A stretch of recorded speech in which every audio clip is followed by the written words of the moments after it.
Feel the weight of it, a ribbon of water slicing through a continent, where jungles once devoured dreams and rivers ran red with the blood of ambition. This is the Panama Canal, an engineering colossus, 50 miles of locks, lakes, and excavated earth that defy gravity itself, lifting oceans, lowering ships, and collapsing the distance between worlds, a narrow passage that forever altered global trade, warfare, and power. But beneath the steel gates and synchronized precision lies another canal, one carved by hands, by fever, by failure. Before the ships came, there were men. The first to dream it into existence were the French, led by Ferdinand de Lesseps, the celebrated mind behind the Suez Canal. In 1881, they arrived in Panama with confidence bordering on hubris, believing tropical jungle could be conquered like desert sand.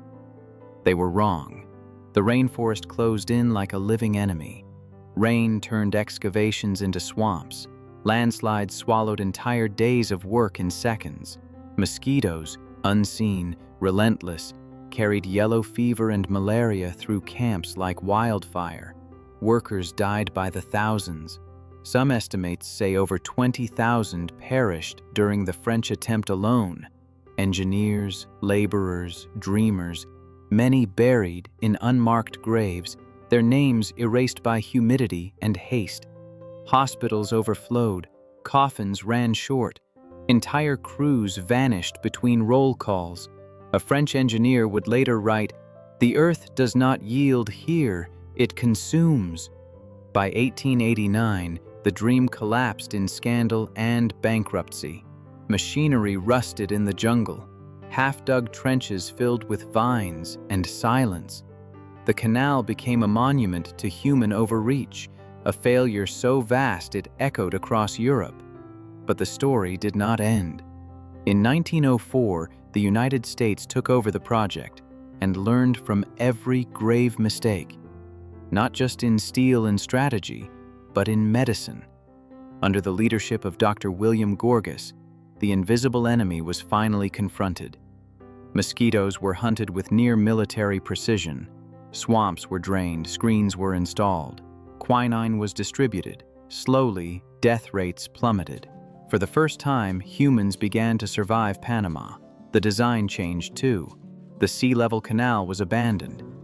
In its place rose an audacious idea: a lock-based system that would lift ships 85 feet above sea level into an artificial lake, Gatun Lake, then lower them back down on the other side. To build it, entire mountains were dismantled. At Culebra Cut, later renamed Gatun Cut, dynamite thundered daily. Steam shovels bit into rock. Landslides erased months of progress overnight. Workers returned again and again, carving through the continental divide inch by inch. One laborer recalled, "We moved the mountain, and the mountain fought back." More than 75,000 workers from the Caribbean, Europe, and the Americas powered the effort, many from Barbados and Jamaica, often paid less, housed worse, and remembered least.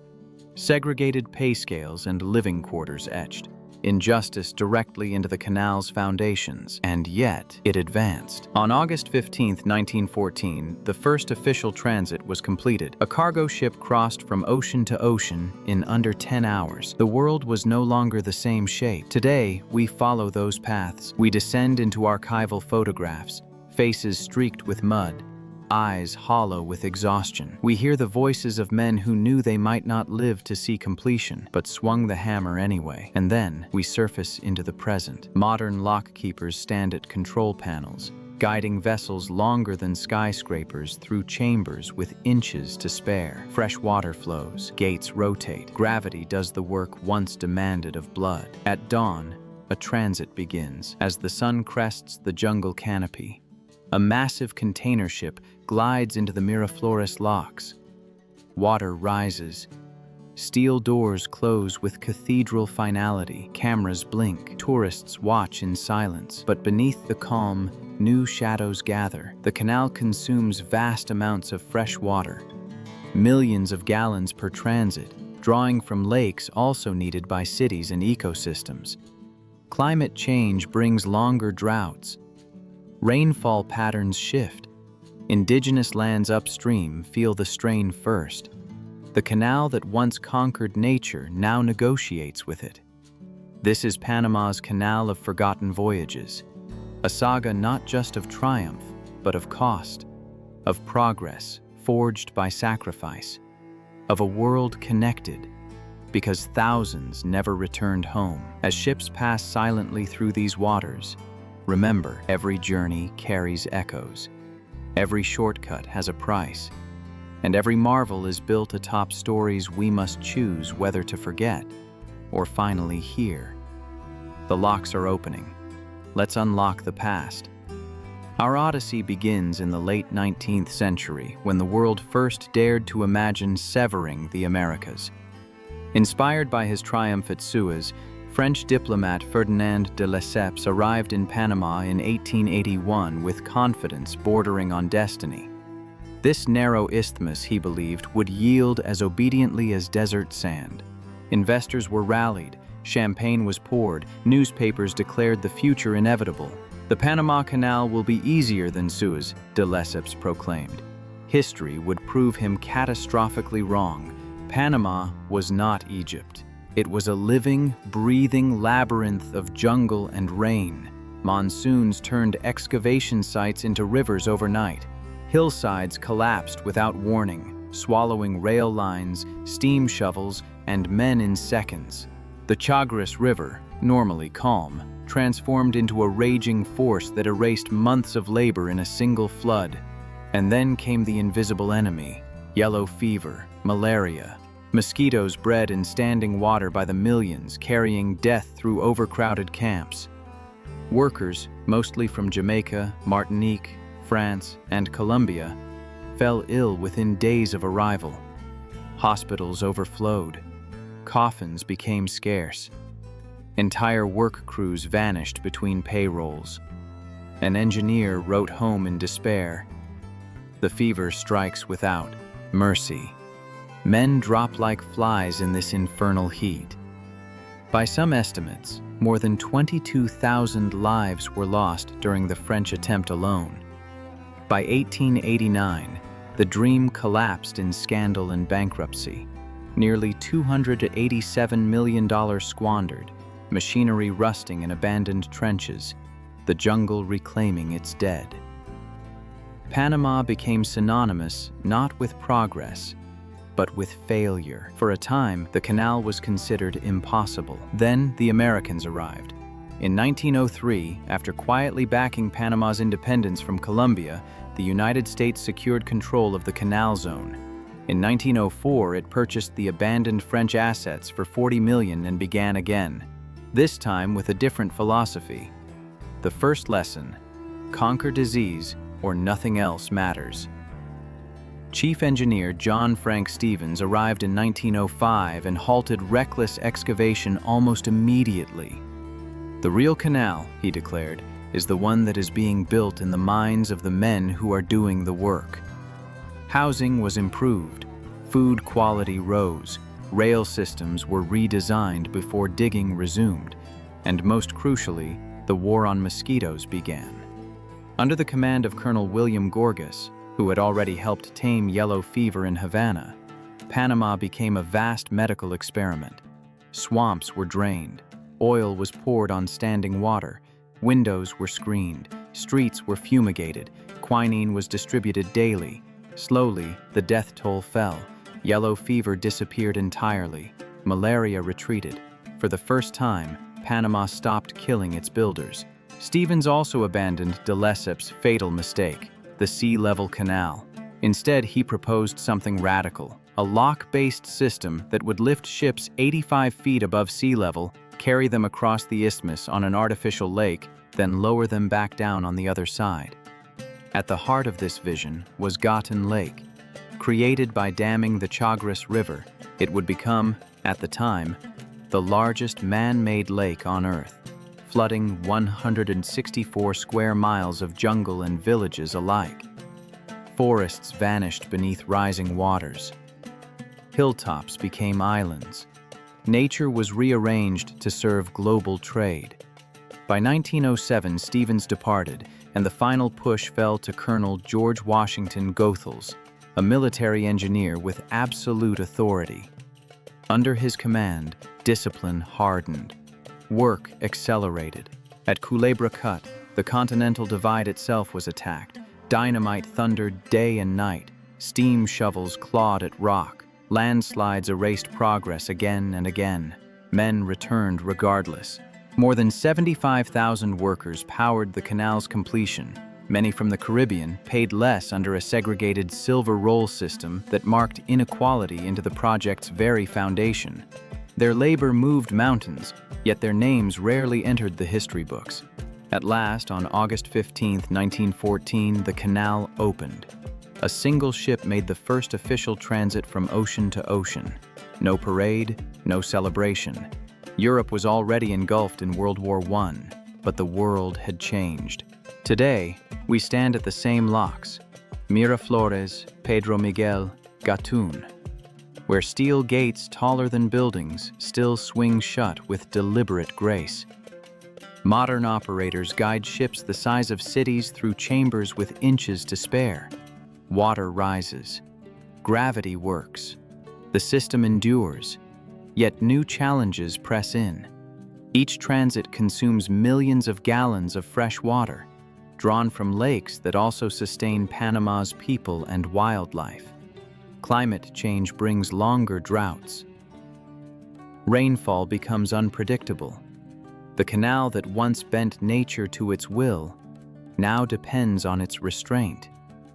This is Panama's Canal of Forgotten Voyages, a monument to ambition and to cost, to lives lost in silence, to progress measured not just in miles saved, but in sacrifices made. As ships glide through at dawn, engines humming softly against jungle birdsong, remember, this passage was paid for in blood, ingenuity, and resolve, and its story is not finished. The water is rising, the gates are opening, and the past is still moving through with every ship. In 1907, command passed to a man forged for endurance. George Washington Goethals, U.S. Army colonel, engineer, disciplinarian, assumed control of the canal with absolute authority. Where chaos once ruled, hierarchy followed. Where doubt lingered, schedules were enforced. At peak, more than 45,000 workers from 97 nations labored under his command. West Indians, Americans, Europeans, Panamanians, each bound to a project larger than any single life. The greatest task is not the engineering, Goethals observed, but the human element. It was no empty phrase. Segregation fractured the workforce into the gold roll and silver roll, unequal pay, unequal housing, unequal treatment. Caribbean laborers lived in crowded barracks, worked the most dangerous jobs, and buried their dead quietly. Yet they returned each dawn, because survival meant wages, because the mountain did not care who stood before it. Nowhere was that more evident than at Culebra Cut, 8 miles long, nearly 300 feet deep. A scar carved through the continental divide. Dynamite shattered rock day after day. More than 60 million pounds of explosives detonated over the project's life. The earth fought back. Landslides poured down the slopes without warning, burying tracks, machinery, and men beneath avalanches of clay and stone. Some bodies were never recovered. Entombed inside the canal they helped create. A Jamaican laborer later recalled, "We dug with our hands when the shovels broke, praying the mountain wouldn't swallow us." Accidents were constant, crushing machinery, falling rock, explosions mistimed by seconds. By the canal's completion, over 5,600 workers had died under American construction, on top of the tens of thousands lost during the French attempt. Each mile excavated was measured not just in earth removed, but in lives spent. And then, after decades of blood, steel, and resolve, the water finally came. On August 15, 1914, the steamship SS Ancon, entered the canal at dawn. Slowly, deliberately, she rose through the locks, crossed Gatun Lake, and descended toward the Pacific. No cheering crowds, no grand ceremony. Europe was already engulfed in war, but history had shifted. A voyage once requiring 8,000 extra miles around Cape Horn was reduced to hours. The canal, costing roughly $3.5 million, the most expensive U.S. engineering project of its time, had succeeded where empires had failed. The impossible was now routine. Fast forward to today. In 1999, control of the canal passed fully to Panama, ending nearly a century of foreign rule. Now, more than 14,000 ships transit these waters each year, carrying nearly 6% of global maritime trade. Oil, grain, cars, steel. The arteries of the modern world flow through the same locks carved by hand and dynamite. Yet the canal's true soul does not reside in statistics. It lives with the lock keepers. Meet Carlos Mendoza, third-generation operator at the Miraflores locks. His voice carries pride tempered by memory. "My grandfather shoveled dirt in the cut," he says. "Now I command the waters that lift ships like elevators."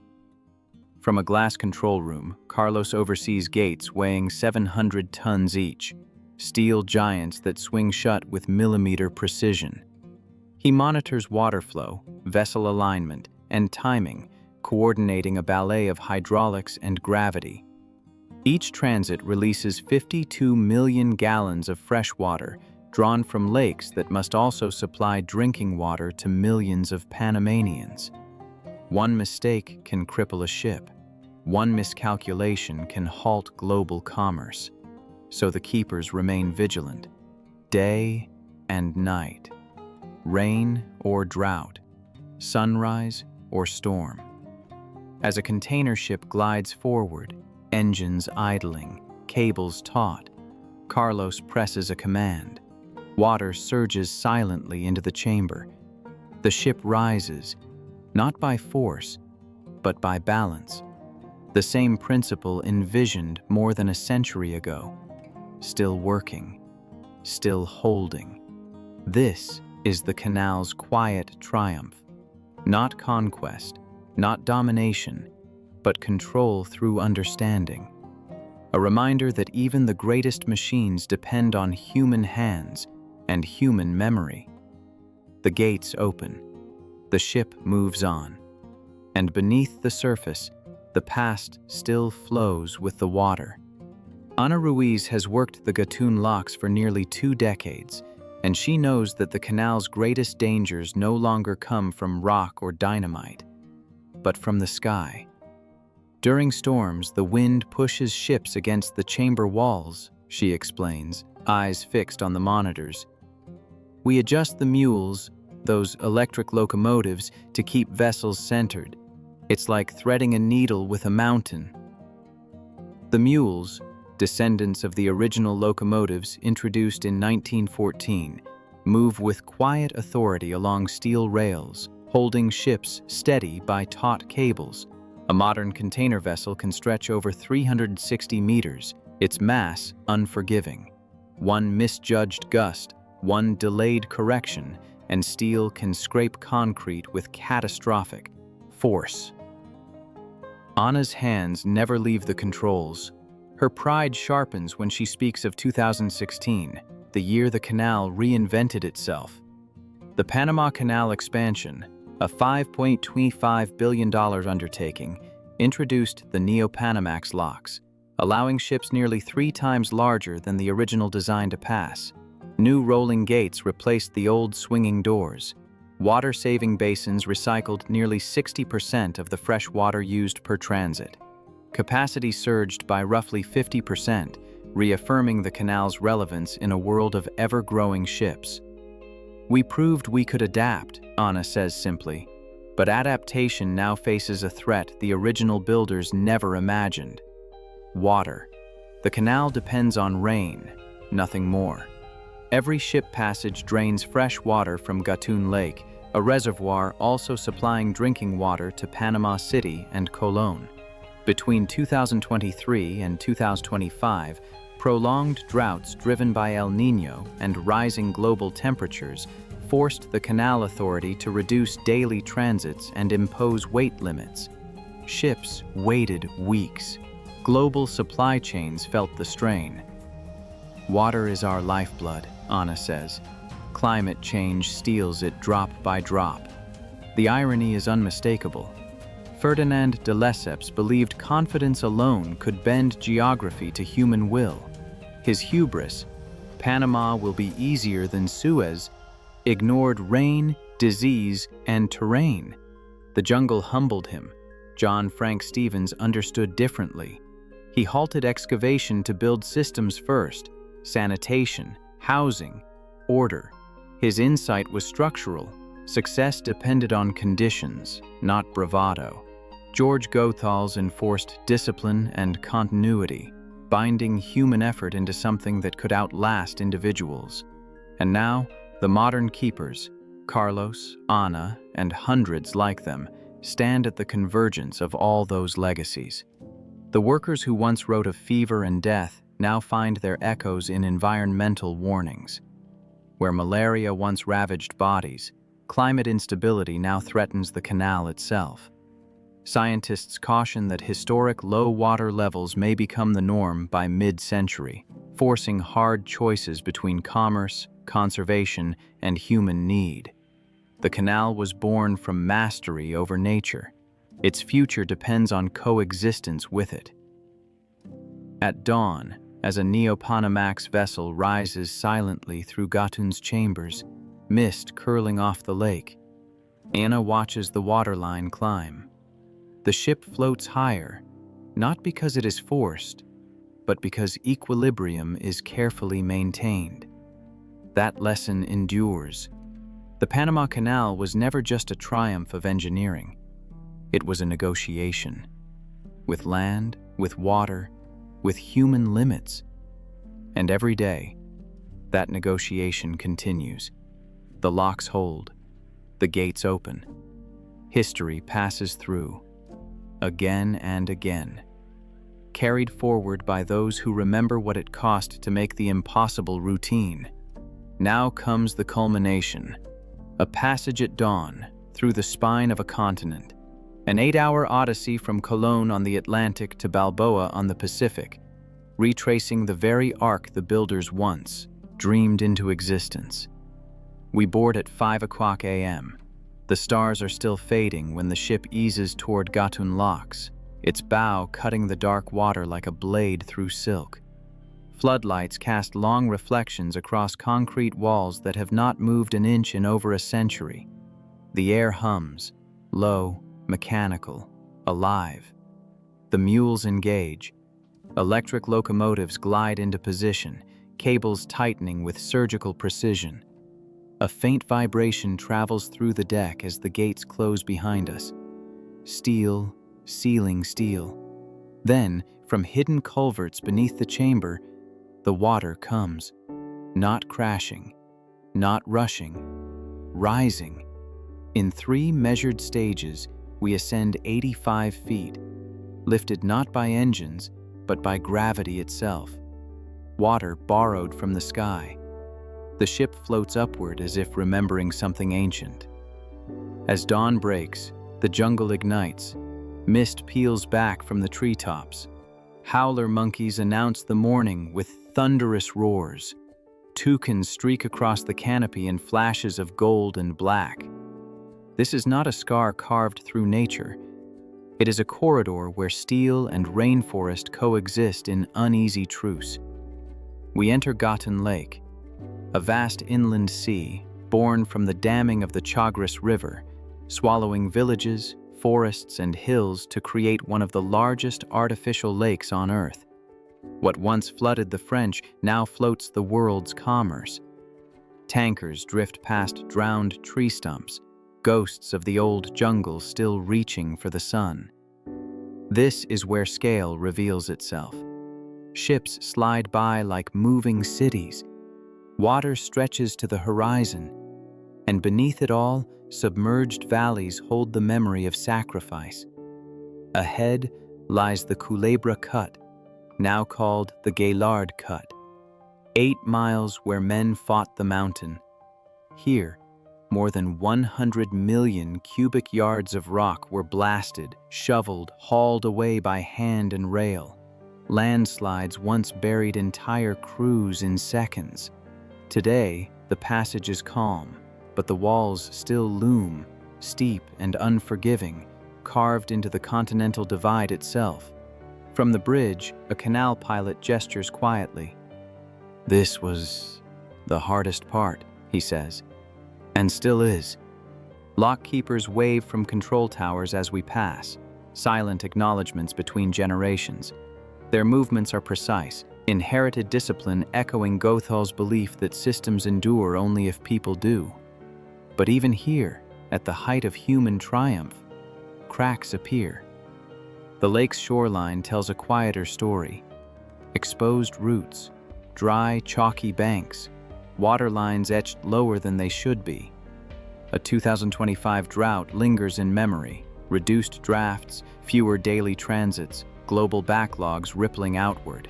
Evaporation rates climb, rainfall patterns fracture. Climate change is no longer a forecast, it is operational reality. "We recycle water, we've built reservoirs," the pilot says, "but the heat steals more every year, nearly 20% lost to evaporation." Invasive species drift silently beneath the hull. Salinity shifts. Ecosystems adapt or vanish. And yet, so does innovation. The Neo-Panamax locks ahead, reuse water through massive basins.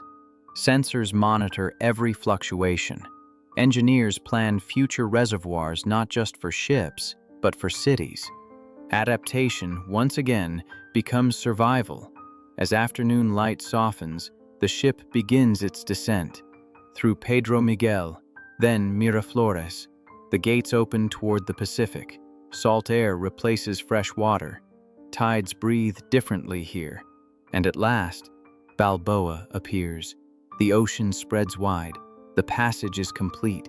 8 hours, 50 miles, a century of ambition compressed into a single day.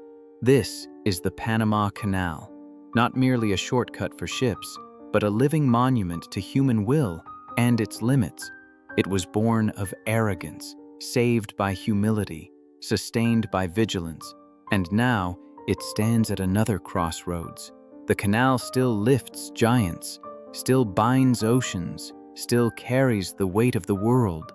But like the men who built it, its future depends not on conquest, but on respect, for water, for climate, for balance. The gates close behind us, the ocean opens ahead, and the forgotten voyages, at last, are remembered.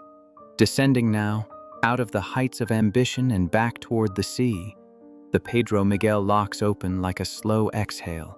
Water drains away beneath us, lowering the ship with deliberate calm. Concrete walls glide upward relative to the deck, reminders that gravity, not engines, remains the canal's true master. This is the final surrender, returning borrowed altitude to the land. Ahead, the Miraflores locks wait, 2 chambers, one last descent, and beyond them, the Pacific. As the gates part, Panama City reveals itself, glass and steel rising from the horizon, skyscrapers catching the afternoon sun like blades of light. A modern skyline born directly from the canal's pulse, container ships idle offshore, cranes stand frozen mid-sky. The global economy breathes here in schedules and tides. Above us, the Bridge of the Americas arcs across the channel. Once called the Thatcher Ferry Bridge, it now stands as a symbol of union, north and south, past and future.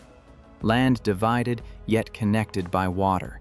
Vehicles glide overhead, unaware that beneath them passes a century of sacrifice. This is triumph, undeniably. The 2016 expansion, a $5.25 billion gamble on the future, reshaped global shipping. The new Neo-Panamax locks allow vessels nearly 3 times larger than those imagined by Goethals. Today, roughly 40% of U.S. container traffic flows through this corridor. Grain, gas, electronics, fuel. Entire supply chains hinge on these gates opening on time. But the victory is not without cost. Forecasts grow darker. Climate models warn that extreme droughts and deluges, once rare, may become routine. Gatun Lake's waterline is now a statistic tracked as closely as ship tonnage. Each transit consumes freshwater cities depend upon. Engineers speak increasingly of reforestation, of new reservoirs, even desalination plants, ideas once unthinkable for a canal built on rain alone. Nature, long subdued here, is reminding humanity of the terms. And so the canal whispers, not loudly, not dramatically, but insistently. It speaks of forgotten builders, buried in mud and memory, of lock keepers, steady hands guiding steel giants inch by inch, of visionaries who dared too much, and those who learned when to adapt. This is not just an engineering marvel, it is a negotiation between ambition and restraint, between progress and preservation. To transit the Panama Canal is to pass through time itself, to feel the weight of history under your feet and the uncertainty of the future ahead. If you come with reverence, honor the echoes, listen to the water, because this ribbon of passage does not merely connect oceans, it reflects us. Thank you for joining this canal quest. Until the next journey, let the waters carry you forward.